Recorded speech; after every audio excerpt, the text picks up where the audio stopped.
Báscula, el peso de las ideas. Pues de fondo los temas que, como hemos dicho desde el lunes que arrancamos con este proyecto, los temas no en un noticiero más, no con prisas, no en 3 minutos hablar de un tema muy complicado. Queremos darle tiempo y valor y peso a la inteligencia, a las ideas, al análisis de los temas y tratar de aportarle al radioescucha y al televidente, porque recuerden que nos vemos también hoy a las 11 de la noche por C7 Jalisco en el Canal 7, algunos datos, algo de información que les permite entender el entorno.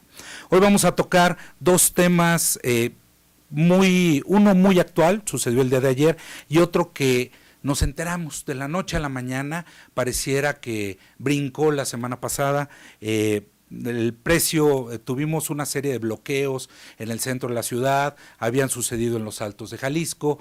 Resulta que hay una alta molestia de los productores de maíz con el precio de su producto. Y bueno, pues como ha sucedido mucho tiempo y como sucedió en este México revolucionario, pues lo más fácil es voltear a papá gobierno, ¿no? Entonces, ¿cómo le hacemos? ¿Cómo entendemos qué es lo que está sucediendo en el país a partir del Tratado de Libre Comercio, en la oferta y la demanda, los tiempos en los cuales... Todo este proceso, pues hay muy pocos especialistas en el país y uno de ellos lo tenemos en Jalisco y es el doctor Durán. Doctor, ayúdeme. Perdón.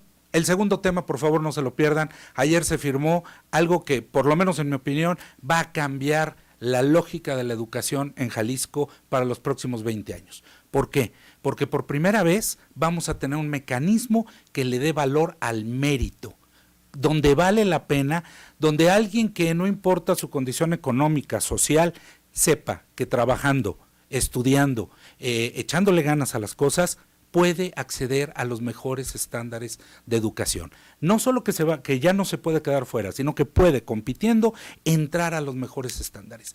Esta lógica que en el mundo es algo pues que empezó a consolidarse después de la Segunda Guerra Mundial, hoy en Jalisco, no en México, en Jalisco se da un paso muy importante aquí.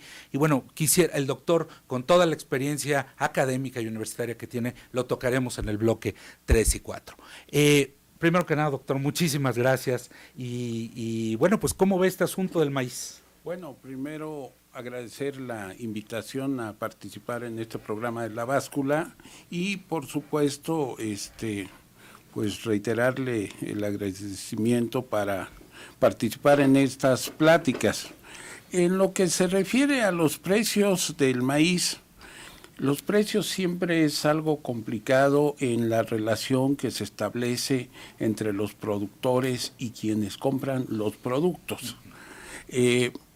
Hace, pues, 30 años el Estado regulaba a través de precios de garantía la producción y sobre todo los precios que se pagaban a los productores. Muchas veces este respaldo del Estado pues estaba relacionado también con las importaciones del producto y con los precios de los mercados internacionales. Pero digamos que ha cambiado la lógica y ahora se trabaja mucho por una agricultura por contrato.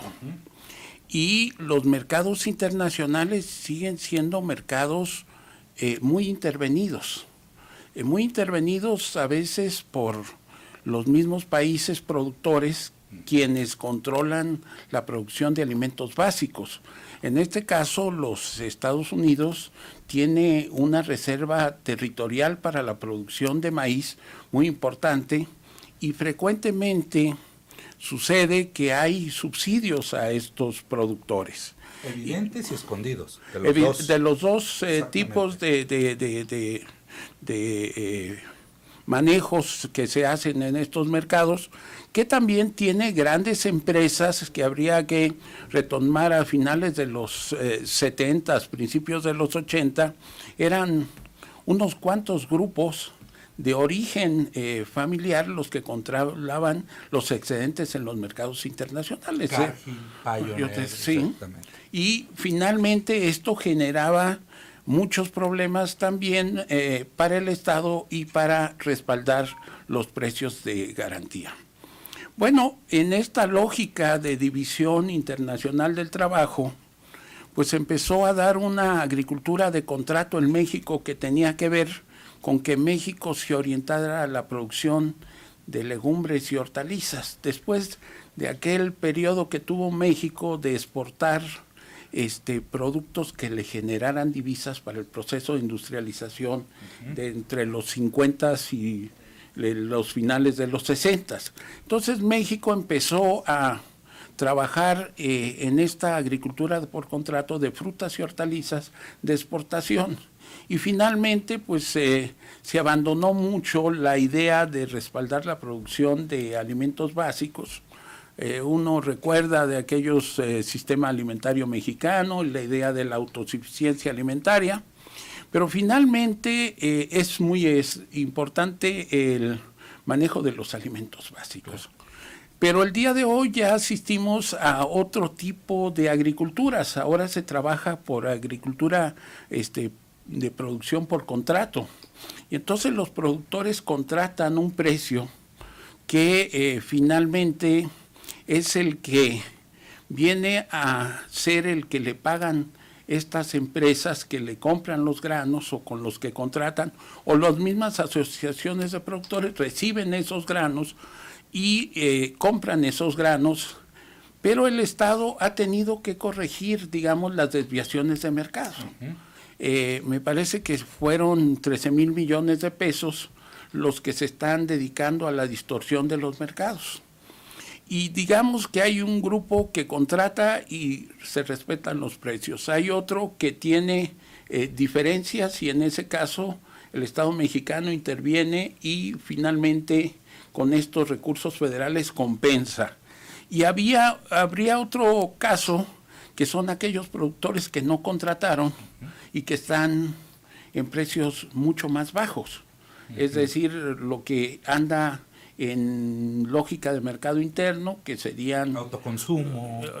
No, y también producción excedente, pero que son quienes se manifiestan porque son los más afectados en el mercado, porque están pagándole a 2,600, 2,700 pesos la tonelada de maíz, y la verdad es que el costo de los insumos es elevado y los márgenes que ellos tienen son o nulos o muy reducidos.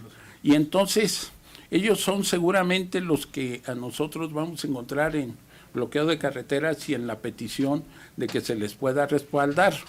El problema son todas estas distorsiones de mercado y es difícil en un mercado oligopólico también pues poder que el Estado pueda resolver todos estos problemas de diferencia de precios.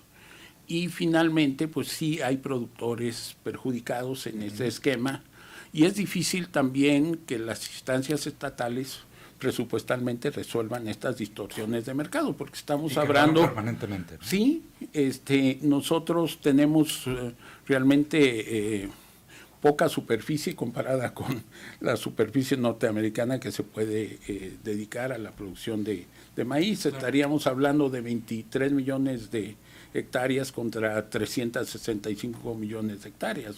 Nos quedamos con ese dato, doctor, tenemos que ir a una pausa, pero ¿cómo no? Ese es uno de los datos más importantes de estos mitos de la agricultura en México. Creemos que tenemos mucha tierra y que tenemos mucha agua. Solo el 14% del país es cultivable. Así es. Solo el 14%. Y el agua que tenemos es uno de los principales problemas para el cultivo. Por lo tanto, vámonos a un corte y volvemos a seguir tocando el tema, el contexto en torno al maíz.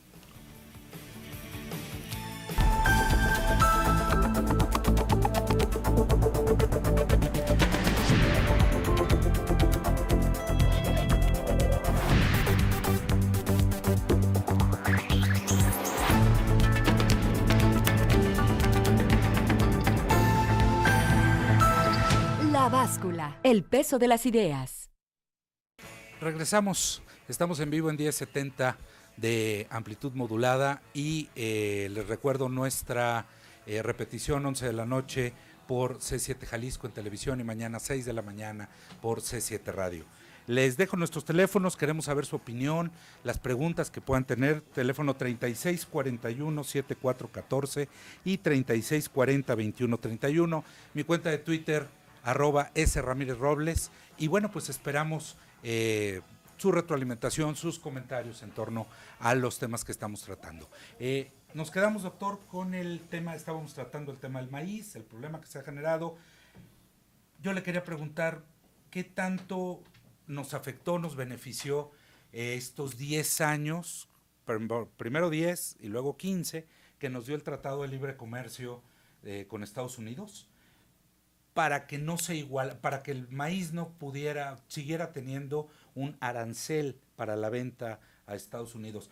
¿No cree que de alguna forma, si lo hubieran liberalizado con mayor tiempo, hubiéramos sido más competitivos? ¿Estuvo bien que nos protegiéramos tanto? Bueno, lo que pasa es que la productividad norteamericana es muy alta. Una sola persona con tecnología puede manejar 120 hectáreas. Una persona. Una persona. Okay. Entonces, los niveles de productividad para competir con nuestros niveles son muy diferenciados. Hay que recordar que muchas de nuestras áreas de producción son pequeñas propiedades y a veces minifundio. Y tenemos condiciones de producción de maíz en todos los niveles de alturas del país, de tal manera que competir con la agricultura norteamericana resulta difícil en términos de productividad.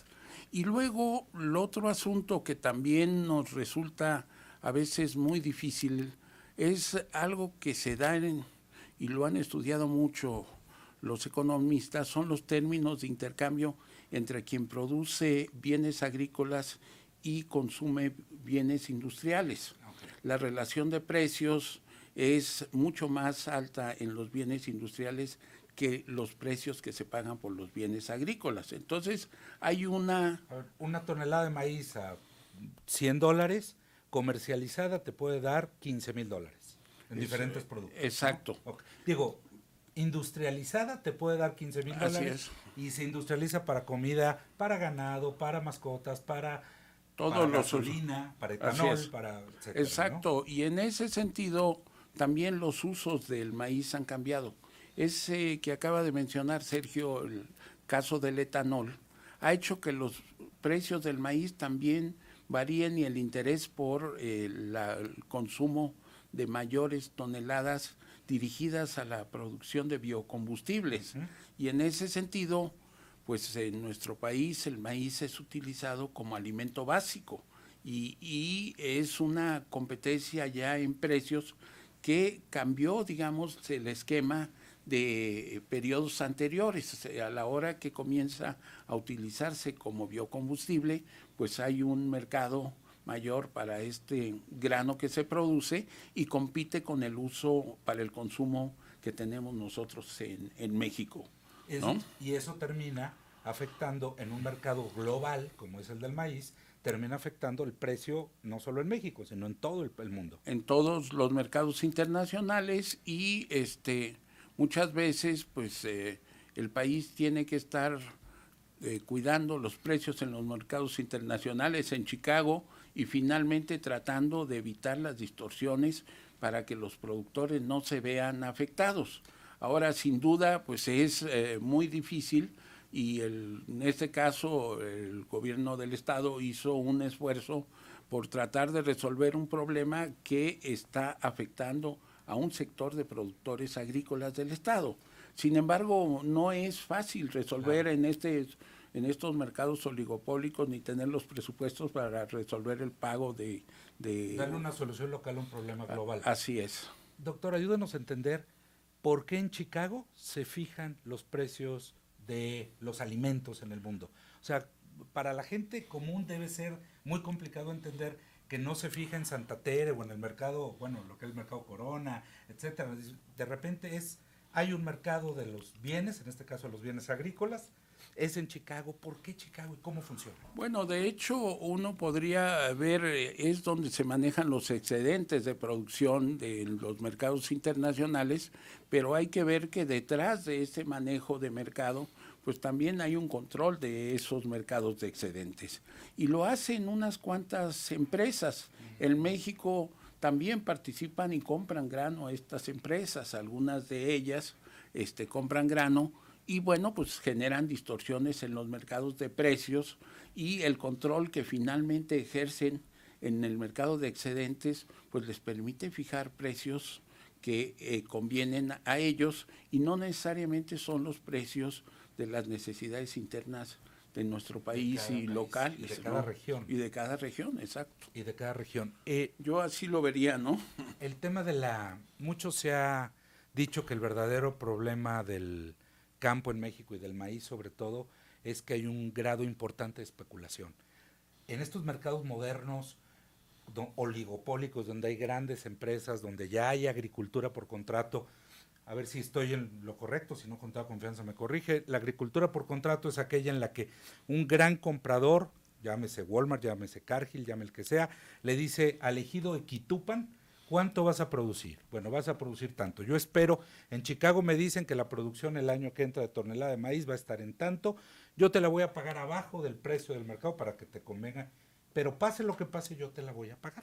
Te la voy a pagar ese precio independientemente del precio que esté. Así es. ¿Sí? En un mercado que pareciera tan estructurado, con precios de futuro, con compradores, con contratos, ¿dónde juegan los especuladores y por qué siguen siendo tan importantes? Bueno, es que juegan muchos factores. Habíamos analizado, por ejemplo, la ampliación de la frontera agrícola y se incrementar el número de hectáreas que producen maíz, y en ese sentido la frontera agrícola puede crecer en miles y miles de hectáreas con subsidios, y entonces a la hora que salen al mercado internacional pues hay un precio que va por abajo de lo que están esperando recibir los productores nuestros, y entonces lo que hace el Estado pues es tratar de compensar. Vamos a suponer que les pagaron a 2,600 pesos y el precio lo estaban calculando a 3,300, pues el Estado mexicano resuelve la diferencia y trata de que los problemas de ingreso para los productores no se vean afectados, aquellos que tuvieron, digamos, un precio objetivo por su producción. Pero los que están fuera de este esquema son los que más van a sufrir estas condiciones de ese intercambio desigual, porque los costos de producción pues son altos y el precio no compensa, digamos, esos costos de producción, o los márgenes son mínimos y por supuesto algunos pueden quedar endeudados.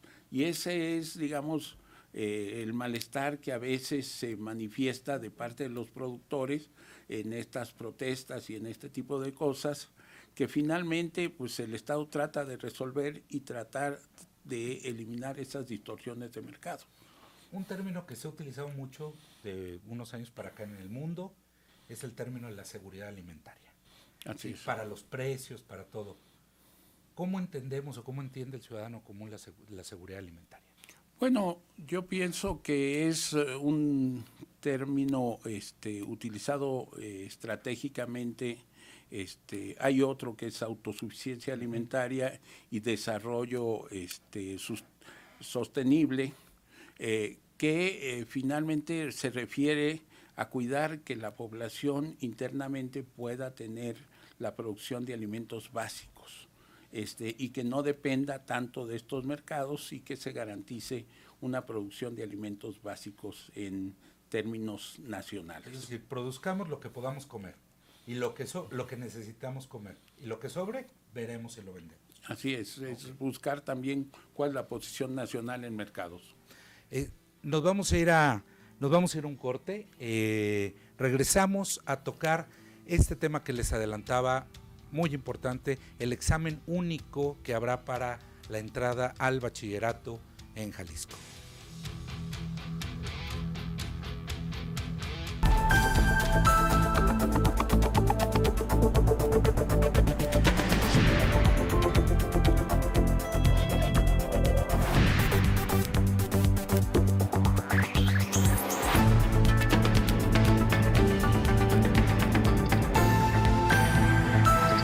La báscula, el peso de las ideas.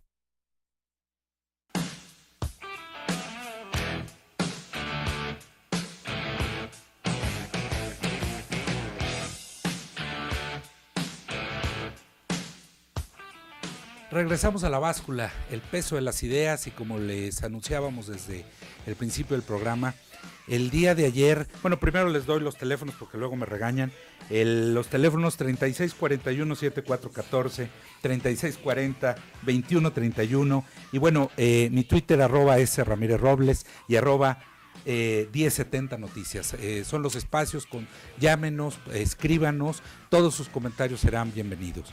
Les comentábamos desde el principio que el día de ayer se firmó un convenio entre el gobierno del estado, la Secretaría de Educación y la Universidad de Guadalajara, en la cual por primera vez, hasta donde tengo conocimiento, en ningún otro lugar del país por lo menos se hace, habrá un examen único de entrada al bachillerato.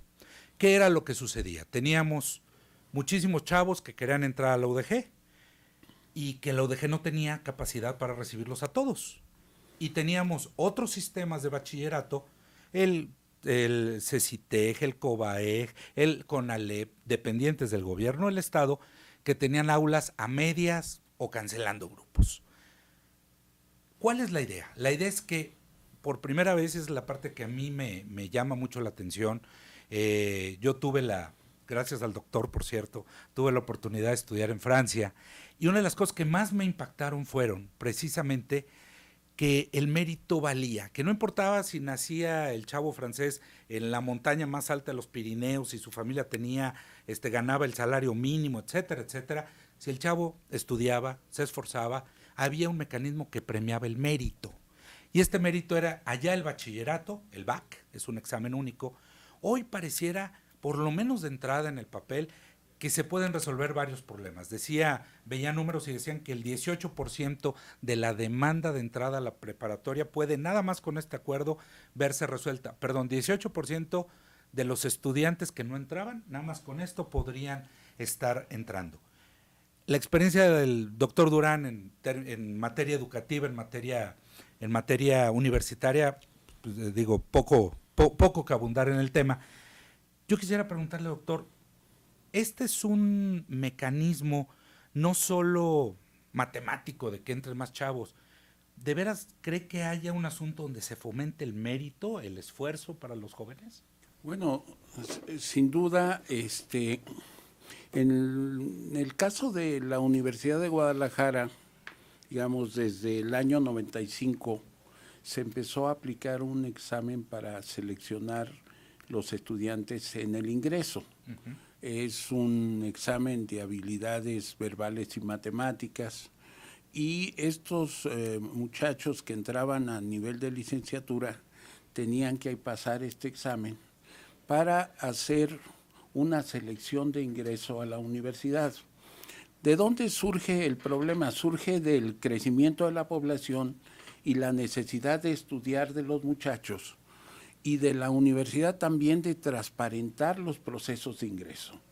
Y finalmente la universidad lo contrata con una empresa que es la que es College Board, que es la que es una empresa norteamericana, que es quien realiza los exámenes y se encarga del procedimiento de calificación de los exámenes. Eso se promedia con el promedio de la preparatoria, y de esa manera se seleccionaba en número descendente los que ingresan, y donde terminaba el cupo, pues hasta ahí se llegaba. Eso permitió a la universidad transparentar el ingreso de los estudiantes, y son las famosas listas que de pronto salen de admisión de la Universidad de Guadalajara. En el caso del bachillerato se aplica uno que se llama Piense 2. Y en este caso serían pues todas las instituciones públicas que dan este nivel académico del Estado, como el Colegio de Bachilleres del Estado de Jalisco, el Colegio Nacional de Educación Profesional Técnica CONALEP, y por supuesto el Sistema de Educación Media Superior, que lo viene aplicando, y el Colegio de Estudios Científicos y Tecnológicos del Estado de Jalisco. Entonces todos van a aplicar el mismo examen para que ingresen los estudiantes. Eso homologa la posibilidad de que todos los cupos que se tengan puedan incrementar el número de estudiantes que estudia el bachillerato. Bueno, Jalisco anda un poco abajo de la media nacional en términos de ingreso del bachillerato, anda en un 68, 69, 67.5 contra un 69.4 de la media nacional. Y está proyectado que se pueda llegar a ofrecer el bachillerato de acuerdo a la normatividad nacional, pues al 100% de los muchachos. Exactamente. Entonces, lo que pone aquí en valor este convenio es la suma de esfuerzos para que no entren solamente a la universidad, sino también puedan a todo el sistema estatal que está conveniando, o todo el sistema de educación técnica y universitaria, y que se usen al máximo todos los espacios. Y eso nos va a garantizar que se incremente el número de este grupo de edad de ingreso a la preparatoria en el estado para estudiar. Ahora, los exámenes también deben servir como para poder conocer las características de los estudiantes que ingresan y poder apoyar el desarrollo de esos estudiantes, digamos, en el ciclo de bachillerato. Ahora, cualquiera de ellos, como funciona la Universidad de Guadalajara, egresando de su bachillerato podrá optar por la Universidad de Guadalajara o por cualquier universidad que esté en el país, que tenga las bases abiertas como la nuestra, y finalmente podrán ingresar también para hacer sus posgrados de la misma manera. El Piense 2 lo que hace es homologar, sumar los esfuerzos, y yo creo que lo que está haciendo aquí la Secretaría de Educación y la Universidad de Guadalajara es sumar esfuerzos para poder captar un mayor número de estudiantes de este rango de edad para que puedan estudiar el bachillerato. Déjame ver si lo estoy entendiendo bien. Si había 20,000 estudiantes que querían entrar a la preparatoria y la universidad tenía 4,000 lugares, el CONALEP tenía 2,000 lugares, el CECITEG otros 2,000, 1,000, etcétera, aplicaban, obviamente a la universidad aplicaban más, había rechazados, había, como decía, de cierto número para abajo, solo entraban los mejores calificados en la prueba. Exacto. Y los otros, bueno, pues había algunos que sí querían ir al CONALEP y aplicaban al CONALEP, otros al CECITEG, otro al COBAEC, pero también podría haber rechazados ahí. Los espacios que quedaban vacíos, los estudiantes, que no eran aceptados a la universidad, hoy, al ser la misma prueba, homologada, sí, pueden optar por hacer su bachillerato en cualquiera de las otras opciones con el mismo porcentaje y bajo un mismo esquema. Y Jalisco sale ganando porque también hay veces que se orienta demasiado a las formaciones humanísticas y abandonamos a veces la parte que tiene que ver con la formación técnica y científica. Entonces, una de las cosas, platicábamos fuera del corte, es que los 7 de cada 10 empleos que habrá en los próximos 30 años hoy no existen. Y de esos 7 me leía que 4 van a ser empleos técnicos, no profesionales, no humanos. Entonces, los abogados vamos a estar fuera de moda. Hay demasiados trabajos. En el mundo, los países más industrializados o los más avanzados tienen una mayor cantidad de ingenieros que de humanistas, y un número importante. Yo lo que pienso en ese caso es que finalmente esta formación social y humanística no se debe separar de la formación técnica. Claro.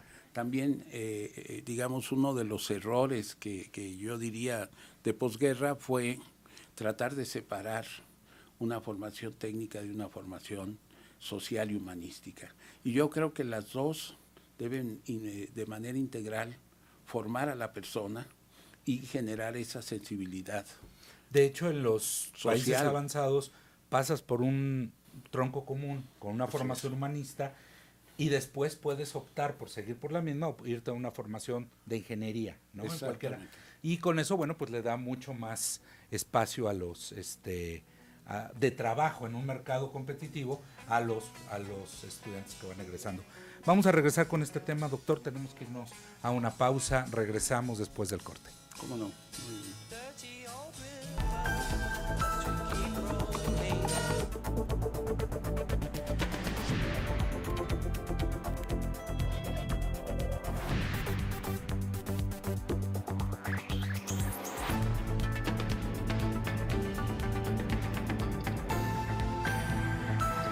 La báscula, el peso de las ideas.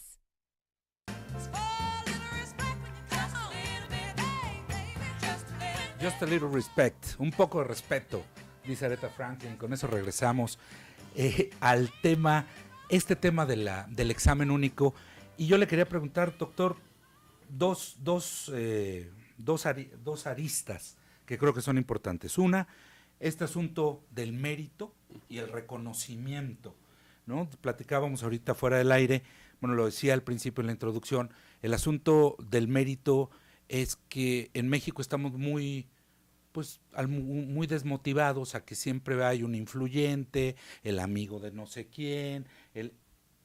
Este examen puede poner un piso parejo para muchos estudiantes, muchos jóvenes, de cara a que si estudian y trabajan, como dice el lema de mi universidad, si estudian y trabajan, van a tener la oportunidad de desarrollarse en el mundo. Y el segundo, el reconocimiento. Todavía a mí me tocó, hace 25 años que salí de la facultad, que se decía que si no eras universitario, pues no te iba bien en la vida, cuando realmente hay muchísimas profesiones, que ese es el segundo tema.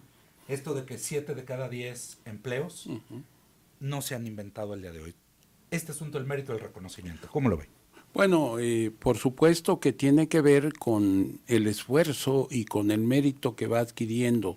Digamos, los sistemas escolares premian ese mérito y el examen, a la hora que se combina con el promedio, por supuesto que quienes ingresan son aquellos que tuvieron un mejor examen de ingreso junto con un mejor promedio. Y esto garantiza que son los méritos del estudiante, del mejor estudiante, que es el que ingresa. Cuando yo hablaba hace un momento sobre la cuestión de la transparencia y de la demanda que teníamos, es que el promedio solo no nos permitía generar una, digamos, escala de méritos, pero combinados los dos elementos, el examen de admisión con el promedio, permite hacer, digamos, una escala donde los mejores estudiantes ingresan. Esto está muy probado en la Universidad de Guadalajara con el College Board y con el Piensa 2, para que sean aquellos los mejores estudiantes los que ingresen. Eso es decir, garantiza. Son dos partes. Durante toda la secundaria, tener buen promedio. Así es. ¿Sí? Esforzarse. Y segundo, hacer un buen examen de entrada, que los conocimientos que adquiriste. Así es. Muchas veces la boleta de la secundaria, porque los pasan los maestros o porque los maestros no quieren pasarlos, no reflejan la calificación real, pero sí le permitiría al joven hacer un muy buen examen si es que adquirió los conocimientos y poder entrar de manera más fácil a la Así es, la combinación del examen de admisión con el promedio permite, digamos, hacer una ponderación adecuada para el ingreso. Y yo creo que los resultados que se obtienen transparentan mucho los procesos y garantizan lo que usted decía. Es decir, quienes van a ingresar son aquellos que han tenido más mérito en términos académicos. Y después, vamos a suponer que están en el bachillerato, tienen que cuidar mucho su promedio.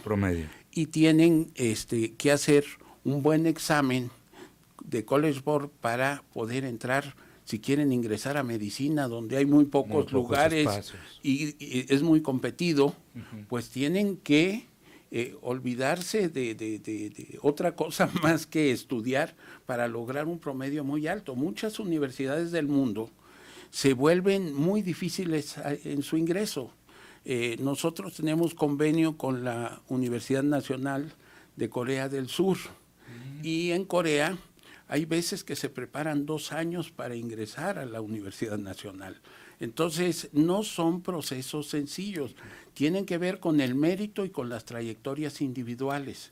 Y eso es muy importante también que lo sepan los estudiantes, porque esta manera de poder ingresar es con el respaldo que ellos traigan de sus promedios y sus capacidades que van a poner en práctica en los exámenes de ingreso. En el caso del Piense 2, pues permitirá ampliar el número de estudiantes de bachillerato en el estado y llegar a una meta a la que se habla del 100% o cuando menos en algunos años estar sobre el 80% en el corto plazo, ¿no? Y también elimina el factor genio, ¿no? Un chavo que es muy listo, pero que no le gusta trabajar, que no le gusta estudiar, entonces no le importa su promedio, porque sabe que lo que le importa es pasar y hacer un buen examen y que lo va a llegar a hacer.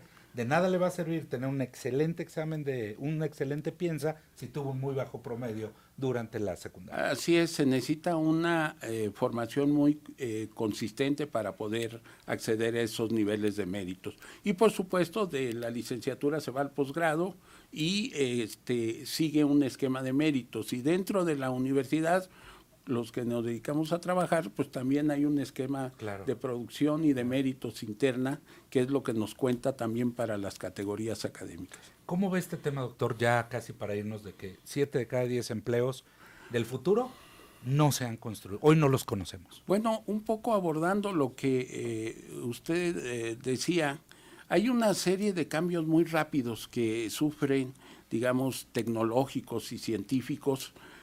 Nada más con las tecnologías de la información y la comunicación que usted conoce muy bien, pues ha cambiado este mundo muy rápidamente, y en ese sentido muchos de los empleos a futuro no son fáciles de prever, y se necesita una formación general fuerte que permita actualizarse permanentemente a los profesionales para poder acceder a esos nuevos empleos que ahorita no se conocen y que en un momento dado implica tener las herramientas para poder adecuarse a esa realidad y poder ingresar a esos mercados de trabajo. Sí, un chavo que era bueno para dibujar, por ejemplo, hace todavía 10 años, a lo mejor nunca hubiera pensado que ser un buen dibujante le iba a servir para vivir y ser exitoso y ser reconocido. Hoy quien diseña, quien es un buen dibujante y adquiere las herramientas tecnológicas necesarias, puede hacer animación en cine, animación en televisión, publicidad, una serie de cosas que hace 5 años eran impensables, o que la misma familia hubiera dicho, no, queremos que seas ingeniero civil, o abogado, o médico, o cura, o soldado, ¿no? Sí. O sea, eran las 5 opciones que había en las familias tradicionales. Hoy realmente, digo, yo estoy seguro que cuando Víctor dijo, yo quiero dedicarme a la comunicación, Víctor, nuestro camarógrafo, saludos Víctor, dijo que y quiero ser camarógrafo, a lo mejor en su casa le dijeron, ¿qué? ¿Y por qué? Oye, ¿no te gustó la escuela? ¿O qué? Hoy existe un mercado, cada vez va a haber más mercado en ese sentido. Así es, yo creo que estos cambios tan rápidos que sufre el mercado de trabajo, pues genera una serie de empleos nuevos a los cuales hay que adaptarse, y también profesionalmente tener una formación permanente y actualizaciones permanentes, ¿no? Eso es lo que implica, y también que los jóvenes puedan adaptarse a estos cambios, porque también tenemos problemas a veces con el empleo de jóvenes, ¿no? Sí, ¿verdad? Sí. Doctor, nos quedan 2 minutos. Decía hace un momento que la firma de este convenio entre la Universidad de Guadalajara y el gobierno del Estado, la Secretaría de Educación, era un mensaje de colaboración. Es un mensaje importante que la Universidad y el gobierno del Estado vayan de la mano en educación, ¿no? No, por supuesto, yo creo que es fundamental en el sentido de que se suman los esfuerzos tanto de la universidad, pero del gobierno del Estado en la formación de jóvenes, y tenemos que sumar esos esfuerzos para lograr que los jaliscienses entren a esta ruta de la información y el conocimiento. La universidad, en lugar de sentir competencia, siente ayuda, y el gobierno del Estado se siente respaldado en este proceso de llegar al 100% de estudiantes de preparatoria inscritos. Por supuesto, yo pienso que la diversidad de opciones enriquece y por supuesto suma los esfuerzos, y yo creo que deben colaborar de esta manera y sumar los esfuerzos por los jaliscienses, que finalmente es el objetivo de todas nuestras instituciones y del gobierno del Estado. No había las condiciones para hacer esto? Porque hoy parece muy fácil, ¿por qué no se habían puesto de acuerdo? No había las condiciones. ¿Qué es lo que se necesitó? ¿La voluntad política? Yo creo que en esto se necesita, por supuesto, la voluntad política, pero yo creo que sobre todo una visión de futuro para Jalisco que tiene que ver con el desarrollo y esto que yo decía muy brevemente, pero Jalisco debe transitar hacia una sociedad del conocimiento, ampliar sus espacios de investigación científica, si queremos que Jalisco tenga una presencia no solamente nacional, sino internacional. Sí, Guadalajara en concreto es considerada el Silicon Valley, pero también el Palo Alto. O sea, hay muchas comparaciones en torno a que está concentrándose, dicen los canadienses que la inteligencia no es un fenómeno individual, sino un fenómeno colectivo, en el cual para que exista debe haber muchas personas en el mismo momento pensando lo mismo y tratando de hacer que las cosas cambien, y creo que hoy vimos un ejemplo con este tema. Doctor, yo le quiero agradecer muchísimo, se nos acabó desgraciadamente el tiempo, pero nos vemos la semana que entra, el próximo miércoles. Así es, con muchísimo gusto, Sergio. Doctor, le agradezco mucho, muchas gracias, nos vemos entonces el día de mañana nos acompaña para los jueves el doctor Pablo Arredondo. Gracias.